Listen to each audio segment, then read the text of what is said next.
Yo guys, oh my god man, just finished watching the 66th episode of Dragon Ball Super. It just freaking aired, it just freaking wrapped up. And I didn't watch the sub version, I watched the actual Japanese version with the commercials and everything involved. And I just want to do a quick little review because some of you guys asked me to do some reviews on Dragon Ball Super, do proper reviews. So we're going to do a proper fucking review right now. So getting into the episode, doing a bit of a breakdown, and then I'm going to give my opinion on it. There's some things I liked. There's some things I fucking loved. There's some things I legit hated. So this episode was like a mix of emotions. Literally, like, so many things happened that were just like, what the fuck? Like, it was crazy. It was awesome. It was action-packed. If you want action, if you want just, badass freaking shit, then watch this episode. But if you are a fan of Dragon Ball Z, and if you're a fan of the series, then you're going to notice a lot of plot holes. A lot of shit happened that should not have happened. Literally, like, alright, breaking down the episode. So we begin the episode with the beam struggle. We got Zamasu, or Black Zamasu, whatever you want to call him, doing his little attack. We got Goku fighting a Kamehameha. Beam struggle, Goku wins. So that right there was like a big what the hell, because he was in Super Saiyan Blue, and Zamasu is a freaking fused character. He's freaking OP as shit. But Goku, just in Super Saiyan Blue, not even Super Saiyan Blue Kaioken, just Super Saiyan Blue, manages to overpower Zamasu, which is a fused character, like I said, and win the beam struggle. Like, Goku's just, yeah, he's strong, but that was just a little too OP. Just a little bit too OP. But anyways, so once Goku fires a Kamehameha through Zamasu's beam and he wins, we see Zamasu's body cut in half and then his side turns purple. And I was kind of reading some of the dialogue from a couple people from Twitter that was translating it.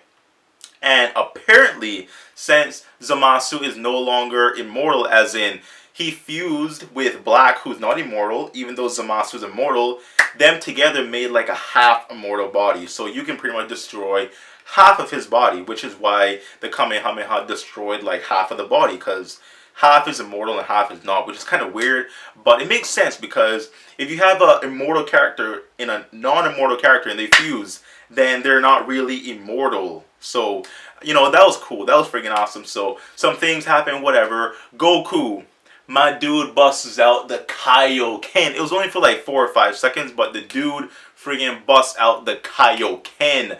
And like I say, it was like a real quick thing, and he just needed like an upper edge on Zamasu, and it just went away, and he went back down to base form, and he fell from the sky, and then we see the suggestion from the Kais. Hey guys, you want to do fusion? And they fuse. We have Vegito, but there's a big issue.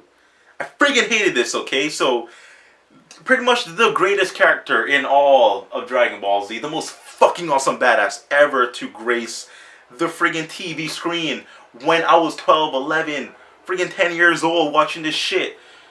Vegito, okay? He comes in Dragon Ball Super, but it was just so non-epic. There was like nothing amazing about it. Like, he fused, there was some white light, and boom, he pops out and there he is. Like, they should have like turned the clouds like rainbow, and they should have freaking like, cut the earth in half. Like, this is freaking Vegito. Like, you would think some amazing freaking, epic god level freaking, some shit would happen, man. Like, I don't know, man, some crazy shit would happen. You would think so, but it was just so non-epic. It really was. It was great seeing him, but there was like nothing powerful as shit behind him becoming Vegito. But anyways, next thing happened, he goes right into Super Saiyan Blue. I had a problem with this as well, because they should have built that shit up. Like, okay, if you go back to Dragon Ball Z, alright, you have Vegito, he comes, he's fighting Buu, and he fights Buu legit for like an episode in his base form. Like, he saves the Super Saiyan transformation for an epic freaking moment. Dragon Ball Super, they went right into Super Saiyan Blue. Like, there was no build up. There was no like anticipation of shit. When is he gonna turn? When is he gonna turn? When is he gonna turn? He just fuses and goes right into Super Saiyan Blue, which is cool, fucking cool to see. But they could have made it so much more epic. The disappointment, fucking Toei. Anyways, guys, so We see them fight, Super Vegito and Zamasu back and forth, fighting. A lot of cool shit happen. They have some dialogue. I don't fucking understand it because I don't understand Japanese, and I watched it without the subs. Yeah, of course it's not dubbed, so they're talking in Japanese. And I don't know what they're saying, but they have conversation. They talk and talk, whatever. And we see Trunks now. Now, if you don't know, if you didn't watch the last episode of Dragon Ball Super, Trunks' sword actually broke. So I think it was Bulma. Either Bulma or Mai brings the sword over to Trunks, and Trunks looks at the broken sword, and he sees the reflection of the little kids, the kids that are in the fucking refugee children. He sees their reflection, and he like turns the sword into this freaking like spirit sword. It was kind of like it reminded me of Yu Yu Hakusho, where what the fuck was the guy name? It was Kubaru. It was been so long since I watched Yu Yu Hakusho, but Kubaru, I think it was. He has a spirit sword. It was literally just like that. And first of all, what's up with everyone having swords in Dragon Ball Super? Like, Zamasu has a sword, Vegito has a spirit sword, which he uses spirit sword, by the way. Now, Trunks has a freaking energy spirit sword. Everyone has a freaking sword. Everyone has, like, an energy sword. But anyways, so, it was like some Yu Yu Hakusho shit. Like, that, I love that. That was freaking awesome. That was freaking cool. And, there's some shit that happened right now. I didn't like what happened next. It was awesome, but I didn't like what happened next, so... You have Super Vegito fighting Zamasu, and out of nowhere, they defuse. They defuse! Like, what? What? What? That's stupid, okay? First of all, we've come to know, we were told that the Potara fusion is permanent. There's no way to defuse a Potara fusion other than actually gathering the Dragon Balls and wishing for the fusion to go away. That's like the only way. Or you get absorbed by Majin Buu. Which that didn't make sense, but they fuse inside of his body, but whatever. They defuse. So apparently, the Potara fusion only lasts an hour. Since when? There's so many little things that just fucked up this whole episode, man. Like, a Potara fusion character is supposed to be permanent. You cannot defuse in an hour. It's only the Kais who use a Potara fusion who can stay in that state forever, permanently. But if you're not a Kai, if you're not a god, and you fuse with the Potara earrings, then it's only an hour limit. Like, what? Dog, they just made this shit up. That's a freaking retcon. They just made that shit up. That's not how it's supposed to be. We all know the fusion dance. The, fusion. Ha! That is 30 minutes, and that can be even less depending on how strong you are. Now the Potara fusion is an hour. Whatever. It's friggin' Dragon Ball. They do all kind of shit sometimes. They make up shit on the spot sometimes. It's awesome at the end of the day, but, someone like me who's a fan, I appreciate detail. I fucking love detail, and they fucked it up. They really did, but anyways. They defuse. Zamos punches Goku and Vegeta. They go to the ground, and they get shaft. They literally got a shaft. And now we see Trunks out of nowhere, man. Like, Trunks, we see him in his freaking Super Saiyan form with the little blue aura covering his body like a little silhouette, and he has his energy sword, and he is going one-on-one with Zamasu, a fused freaking Zamasu. Why is Trunks so OP? I understand that these hybrid Saiyans, like Gohan and Goten and Trunks, they have like extraordinary abilities, obviously, because Gohan, he went Super Saiyan 2 at like 13, 14 years old. Like, they're freaking extraordinary. It seems as though if you have like human and Saiyan blood, you're actually stronger than a pure-blooded Saiyan. But Trunks literally pulled out some friggin' like god shit out of his ass, and he just became like 1,000 times stronger, literally within like minutes, because he literally stood toe-to-toe with a fused Zamasu, a fused Potara character, and he pretty much was beating him. Like, what? Why is Trunks so OP? I understand he's a hybrid, but why? They need to explain some shit.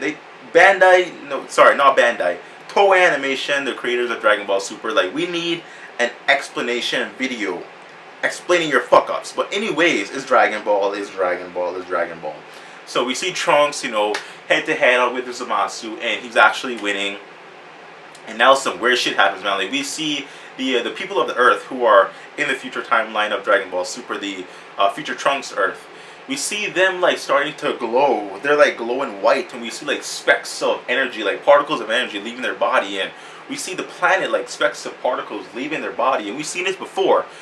This is like exactly what happens with a spirit bomb. Like when Goku does a spirit bomb, we see particles and specks of energy and specks of light leaving everything that has energy, going towards him to form this ball of energy, which is powerful as shit. Same thing happens with Trunks. Like, when the fuck does Trunks know how to do a damn spirit bomb? When the fuck did that happen? I understand he trained with Vegeta and the spirit, room of spirit and time, but Vegeta doesn't know the spirit bomb. Like, when the fuck did he learn this? It's Dragon Ball. It's Dragon Ball. It's a fucking retcon, but it's Dragon Ball. Anyway, so the spirit bomb goes above Trunks, and Trunks was like, "What the fuck is this?" I'm assuming that's how he was, because like I said, I can't understand Japanese, and there were no sub. But he was like, he kind of had this look of like, "Why is this here?" And all the energy legit goes to his sword, his energy sword, and it becomes a bigger energy sword. Like, it's kind of like Ichigo's sword. Ichigo from Bleach, the non-awakened one, I forgot what you call it.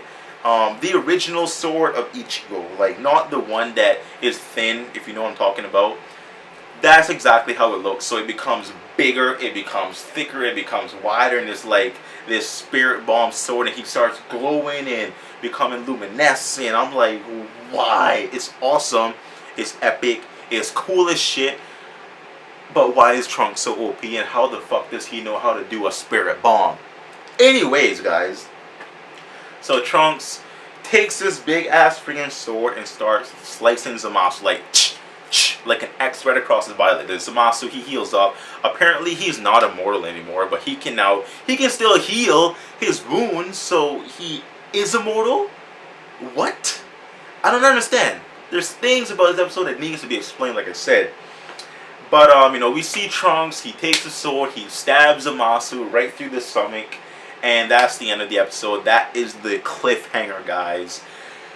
Overall, the episode was pretty epic because although I had a lot of critiques about it, there was so much good, beautiful, awesome, amazing fucking shit that happened in this episode. But with the entrance of Vegito and with him lasting like 10 minutes of the episode, we find out that the Potara fusion is only an hour long if you're not a god. With Trunks just somehow becoming a friggin' OP character, like the most strongest character in Dragon Ball Super, Dragon Ball Z for that fact, out of nowhere. There's just so many things wrong with the episode, but I'm gonna leave all that to the door. I'm gonna leave it. I'm not gonna think about it, and I'm just gonna appreciate what it is. It's awesome, it's epic. There's a lot of good shit that happened. If you love fights, if you love Dragon Ball, if you love just awesomeness, then you're gonna love this episode. One thing happened that I didn't mention, actually I forgot this fact. We see the final Kamehameha. The final Kamehameha is not in the manga, is not in the anime, is only in the video game. So we see the final Kamehameha in the video games. They literally took this move out of the video games and put it into the anime. I don't think we've ever seen something that came right out of the video game going into an anime and it now becoming canon. Like the final Kamehameha was not canon, but now it is. So that's freaking awesome. That's pretty cool. But anyways, guys, so overall, the episode was good. The episode was pretty damn nice. I just want some explanation for the little fuck-ups that were in this episode because I'm a fan. I'm a friggin' awesome fan. I'm a big fan. I love this shit. I look forward to this shit every Sunday, all the time, every week. So, do not fuck up my excitement by adding shit and taking away shit and making shit impossible. Explain, guys. But anyways, let me know what you think down below in the comment section. Let me know if you like these reviews. Let me know if you like me incorporating more Dragon Ball Super on the channel. I mean, we got a lot of Dokkan, but even during this video, we have Dokkan gameplay going on. But let me know if you like it. I can do more Dragon Ball Super stuff. Please subscribe. Please like the channel. Like the video. Comment down below. Let me know what you think about the episode down below, guys. Me personally, I hated a lot of things about it, but overall, it was epic. Let me know what you think. See you next time. Bye-bye.